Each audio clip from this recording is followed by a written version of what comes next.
Well, thank you, Deborah. That was very, very kind indeed, and I resemble at least some of those remarks, but perhaps not too many of them. Good evening, Your Grace Archbishop Costello, my Lord Bishops, distinguished guests, colleagues and friends. Thank you very much for the opportunity. And Auntie Danella, well, I can't see where you are. Thank you very much for that very graceful welcome to country. It is always important for us to position ourselves within the context of the country we are in, a context that goes back millennia. And I'm very glad you spoke of Pope John Paul II. We often think of the word coming to First Nations people and perhaps think of this as a gift. But First Nations people give us a gift as a church as well. And Pope John Paul II said their unique heritage and integration of ancient traditions with the gospel are a vital gift to the universal church. And they are indeed. They are indeed. It is wonderful to be on this country again. I've spent quite a bit of time in Western Australia. As Deb said, I had a lengthy career in the Royal Australian Navy and had 2 postings to the west, so spent probably between 5 and 6 years here, and it's always a pleasure to come back. I was here last time this year, had the very great pleasure of hearing Archbishop Tim's oration, and I'll reflect a little bit on part of that very fine teaching a bit later. I do love to travel. Other than leaving my family behind, I always find it a joy, and it's always an opportunity for learning. One such experience for me was in 2011. I was privileged to be in Washington, DC on the day that the Martin Luther King Jr. Memorial was dedicated in the National Mall. And that was a momentous occasion. President Obama spoke with his signature poise and grace. Stevie Wonder and Aretha Franklin both performed, and these are voices that have not only entertained people of all ages for generations, but I think they carry the soul and spirit of a movement and the heartbeat of a people. Very important. So picture the scene, if you will. The National Mall, there were about 10,000 people there that day on the National Mall. Mostly black Americans, in fact, overwhelmingly, almost entirely black Americans. And me, an Australian born and bred in rural New South Wales, standing amongst them. Now you can probably imagine that when Aretha Franklin or Stevie Wonder begin to sing in front of a crowd like that, the entire audience starts to move and ripple, and they move as one, the entire audience moving in unison. Everyone that is except one person. Yours truly doing something that could be best and perhaps most charitably described as daggy dad dancing. I can tell you, friends, I've never felt so white in my life. I really haven't. But as awkward as I was, it was profoundly humbling to be at that event and to experience that. And it was personally very special for me. My mother-in-law, as it turns out, had been at the March on Washington in 1963. That's the day that Dr. King gave that very famous I Have a Dream speech. Critical moment, incredible moment in American history. So to stand there where history was made, to witness the memorial of a man who dreamed of justice and equality was very moving indeed.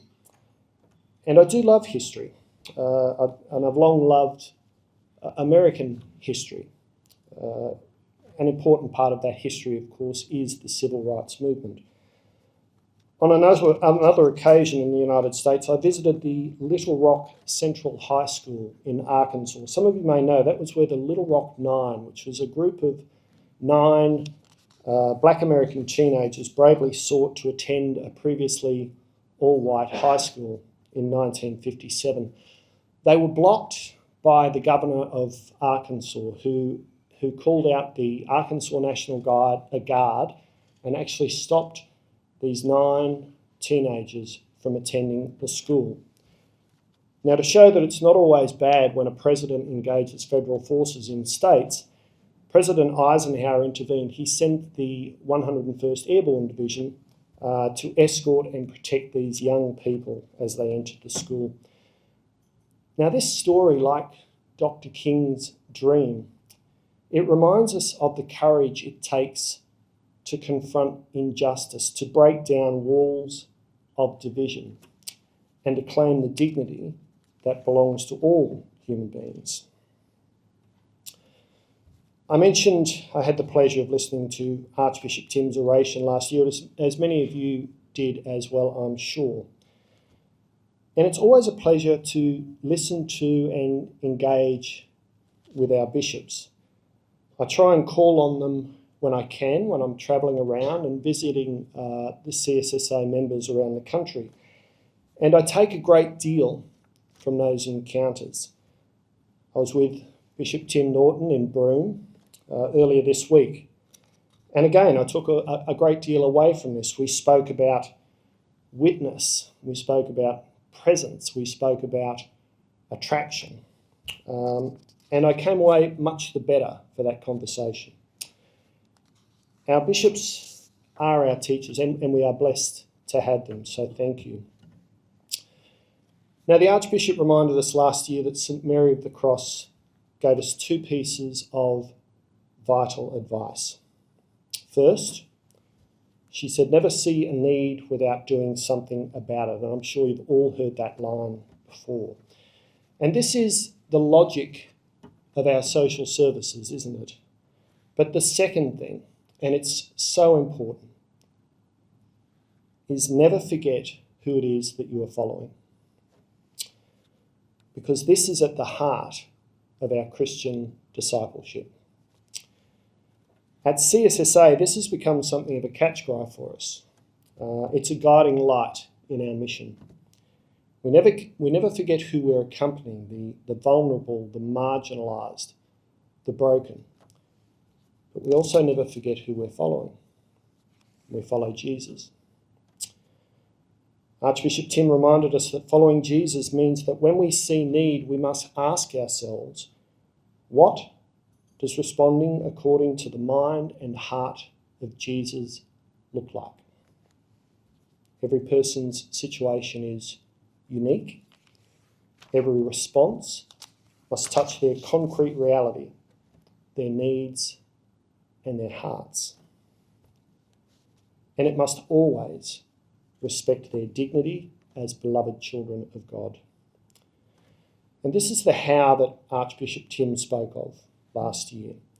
The way our faith is lived out in concrete acts of love and service. And this harmony is essential.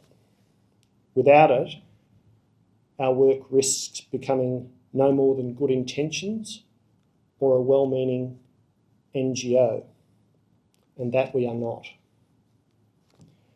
But with it, we become the body of Christ in the world, a living, breathing witness to God's love and mercy.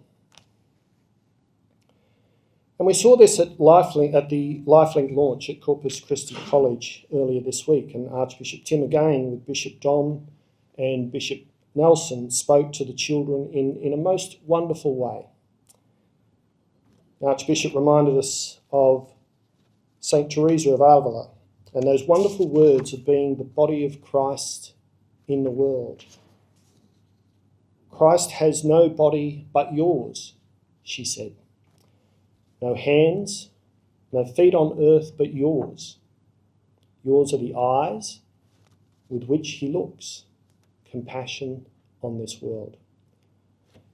And this compels us to action, does it not? At the same event, we saw the contributions of the various schools. It was quite lovely, and I was struck by an image that formed part of the presentation from St. Munchausen's. It was a large sign that said, "Be the one." Be the one. And I think that's wonderful, because if it's not me, then who? If it's not us, dear friends, then who? Who will be the hands and feet of Christ? The Bishops' Conference has recently made a submission to the Royal Commission into anti-Semitism and social cohesion. And this Royal Commission's work is vital, confronting the scourge of anti-Semitism in all its forms, and indeed of hatred and division that fracture our society. It reminds us that the call to social cohesion and respect for human dignity is urgent and ongoing. It is indeed a need we see that we must do something about. It is St. Teresa's call to be the hands and feet of Christ in our world. Anti-Semitism, Islamophobia, racism, ageism, xenophobia, these aren't isolated problems. They're all symptoms of the same disease. And that disease is a failure to recognise and respect the inherent dignity of every human being. When we fail to see the divine image in others, when fear, prejudice, or ignorance cloud our vision, we open the door to division and hatred. This failure fragments our communities. It undermines our social cohesion. It offends and wounds the very fabric of our shared humanity. The bishops will also launch the latest social justice statement in August, titled Living the Gospel in Times of Social Division. And this will be a very timely contribution indeed. The social justice statements continue a critical conversation between the bishops and our church, and in fact, between the bishops and the church and Australia and all people of goodwill. Building on what is often referred to as the church's best kept secret, Catholic social teaching. Now, this year marks the 135th anniversary since Pope Leo XIII issued Rerum Novarum, often regarded as the foundational encyclical of modern Catholic social teaching. But for me, humbly, Catholic social teaching didn't begin in 1891. It begins in Genesis. It begins with the eternal truth that every human being is lovingly made in the image and likeness of God. So this truth isn't 135 years old, it's 5,000 years old. It's the bedrock of our faith, it's the wellspring of our commitment to justice, compassion, and the common good.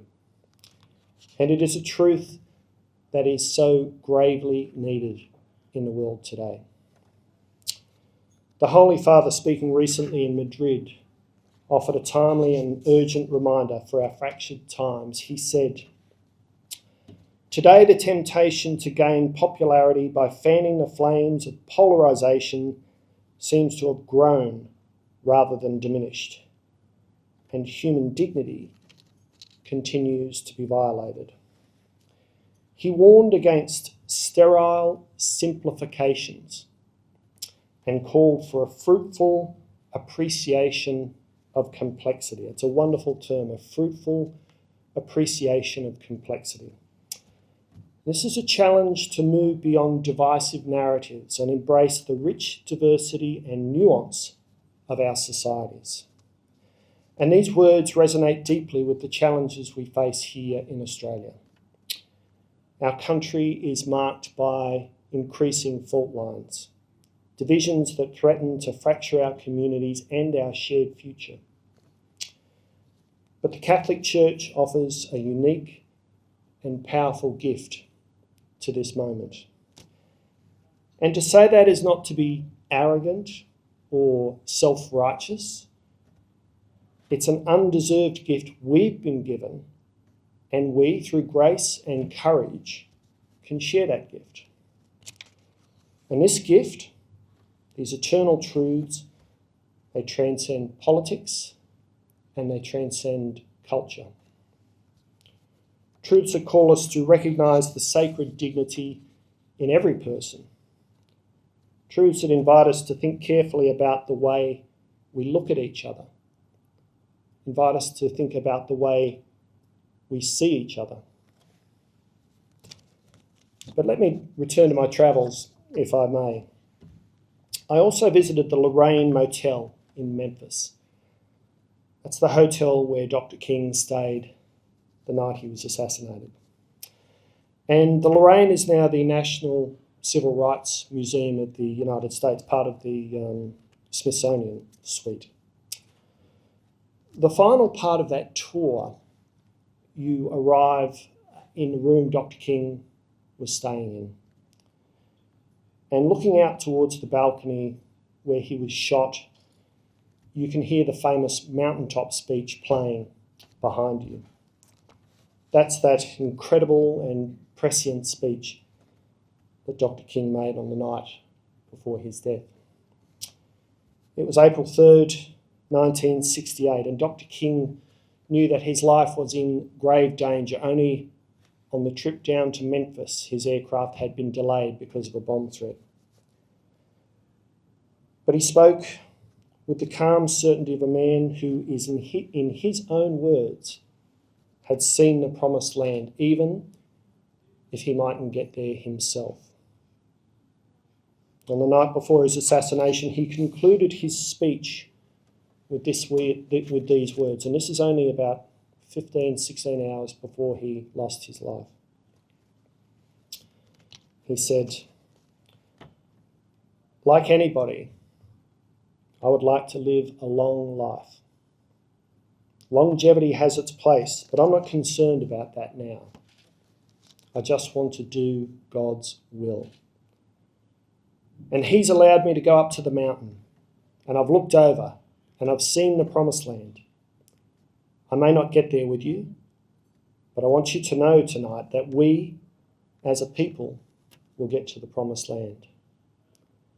And so I'm happy tonight. I'm not worried about anything. I'm not fearing any man. Mine eyes have seen the glory of the coming of the Lord."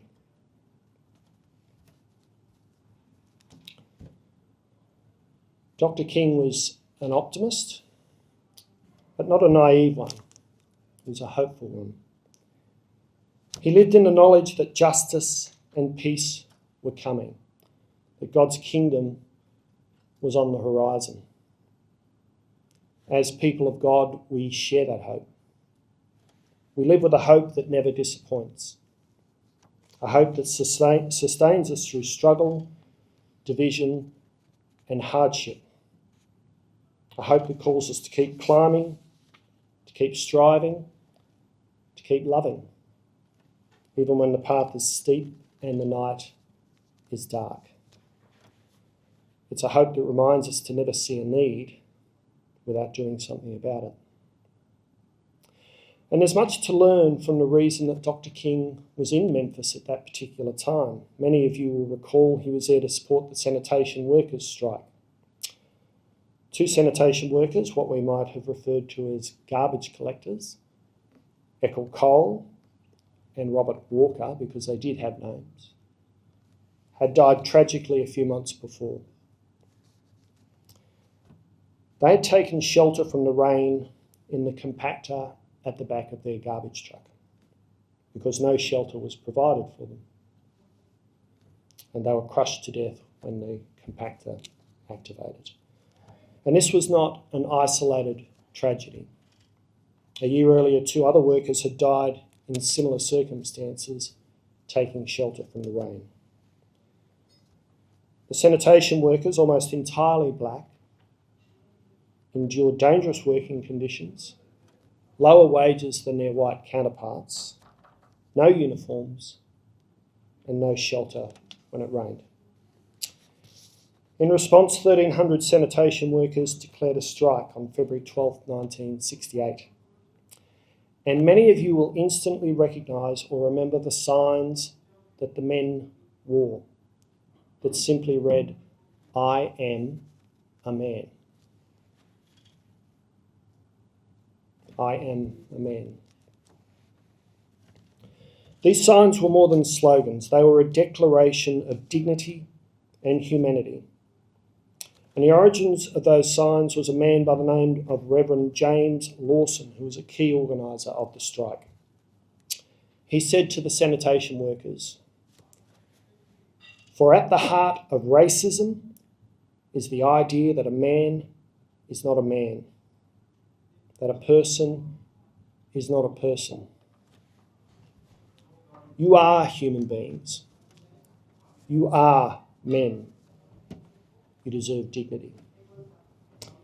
His words embody the message behind those iconic placards, but for us, they echo those eternal truths that I referred to. This struggle for dignity, this recognition of humanity, is at the heart of what we're speaking about tonight. Because every person here, every person beyond this room, is lovingly made in the image and likeness of God. I'm no theologian, dear friends, but please let me unpack the way I think about that. To be made in God's image, the Hebrew word selem, is to be a living reflection, a shadow cast by the infinite light of God's being. It's not a faint copy, it's a profound imprint of the divine. To be made in God's likeness, the Hebrew demuth, is to be called into a journey of growth and transformation, to be in close relation with the pure relationality of the triune God. It's an invitation to become more fully who we were created to be. Through faith, love, justice, and mercy. We are made in the likeness of pure relationality, to be relational. For me, being human doesn't make sense if we are not in relation with God and if we are not in relation with each other. I like to think of this as being the shadow and the echo of the God who created us. The God who created us with love, out of love, and for love. Together, these truths tell us that human dignity is not something earned or gained. It is inherent. It is inalienable. It is the foundation of all our relationships, and it is the foundation of our social services work. Dignity is the sacred worth that belongs to every person simply by virtue of their existence. A worth that no failure, no flaw, no difference, and no circumstance can diminish. To recognise this dignity is to recognise the presence of God in each other, the divine spark in one another. And this recognition calls us to respect. And that word respect is very important. It comes from the Latin respicere, meaning to look back or to look again. It invites us to pause, to look afresh, and to reconsider what we thought we knew. To look again is to refuse to settle for the first impression. It leads us to open our eyes and to open our hearts to the fullness of the person before us. Now that's easy to say, and I know, dear friends, that I struggle with this. I struggle with this so much. Because there are many filters, are there not? Filters that obscure the ability to see through difference. But for me, respect is not only about looking back or looking again, it's about looking through. I borrow this language of looking through from economics. We hear it when the Reserve Bank is considering raising or lowering interest rates in response to inflation, the bank makes careful consideration to look through surface changes, like electricity rebates or fuel excise cuts. It looks through those things to discern the deeper trend, the true rate of inflation, in the hope that the underlying reality guides sound decisions. In our lives, in our communities, in our country, we need to do the same, to look through the surface differences, the divisions, the fears, the misunderstandings, and see the deeper truth. The truth that every person, no matter their background, their story, their struggle, their failures, each person bears that divine image. To look through is to see the person behind the prejudice, to see the hope behind the hardship, the dignity behind the difference. It is to recognise that our common humanity is not diminished by diversity. It's enriched by it. And this is not a call for uniformity over unity.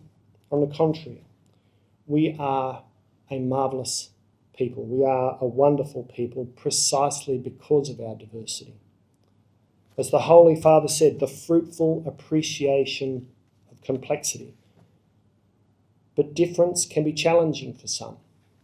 Indeed, many. It can be alarming. It can be confusing. It can be frightening. When difference is a challenge for us, we need to look through it to see dignity. So looking through difference isn't a passive act. It's a courageous choice. It requires us to move beyond fear, suspicion, and division. Now that is a statement of the blindingly obvious. Of course we know this. Of course we know this. But knowing something and doing something about it are two different things. Because if we just identify an issue without changing our own behaviour, or indeed for us in social services, for challenging others' behaviour, or the social structures that do harm, we're just admiring a problem. Dr. King didn't just admire a problem. St. Mary Mackillop didn't just admire a problem. They spoke with a courageous truth, a truth that challenges us. Pope Leo, in his encyclical Magnificat Humanitas, reminds us that truth is not a territory to be defended, but a good to be shared. This truth challenges us to reject polarisation and defensiveness. In a world too often fractured by division, this call to shared truth and the common good is urgent, dear friends. It is the foundation for social cohesion, the glue that binds us as a community, as a nation, and as a world. It is the path to healing, to justice, and to peace. And it's the legacy of St. Mary of the Cross. She saw need and she did something about it.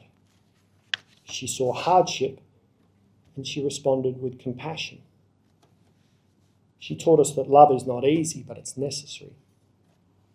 That dignity is not optional, but essential. And that's the church we need to be.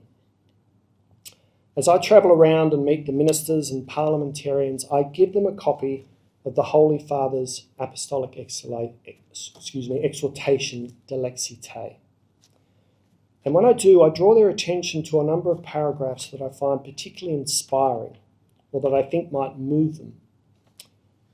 But this one in particular, paragraph 120, speaks to me in this very moment and about who we need to be as people of God.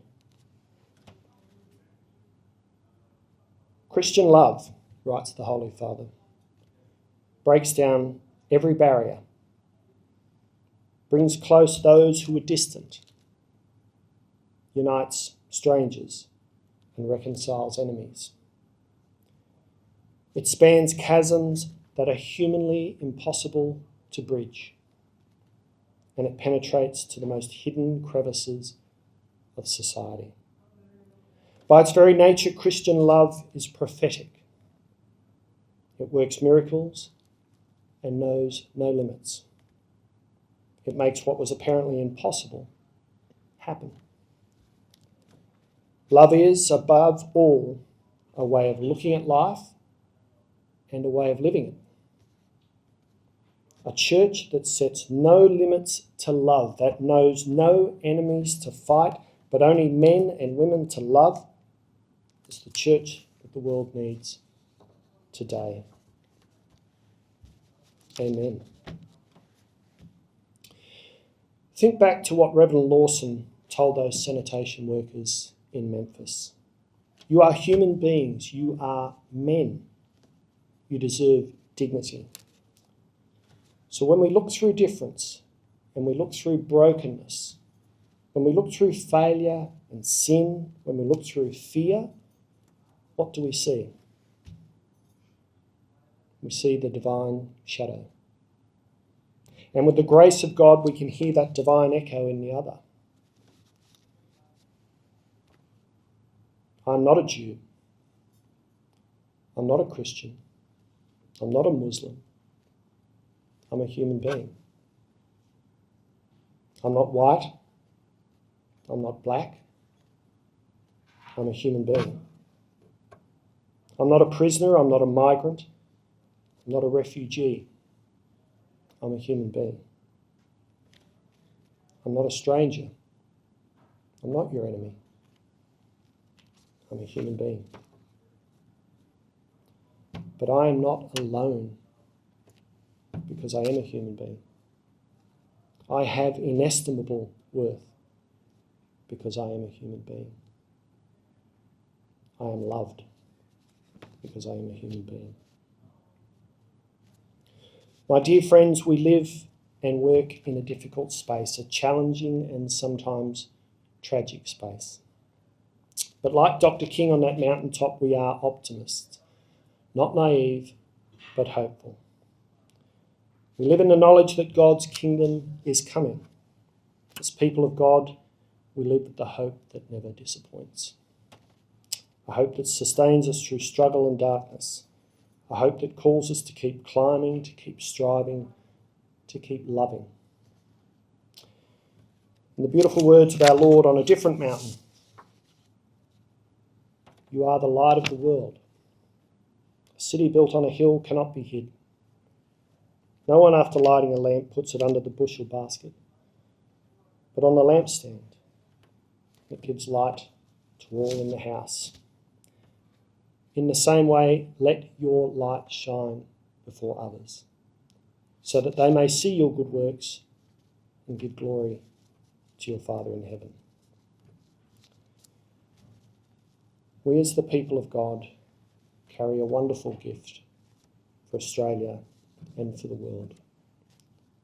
A light that shines in the darkness, a hope that never fades, a love that transforms. My prayer is that with God's grace we go forth renewed in our commitment to look through difference and to honour the dignity of every human being, lovingly made in the image and likeness of God. Thank you very much, and God bless.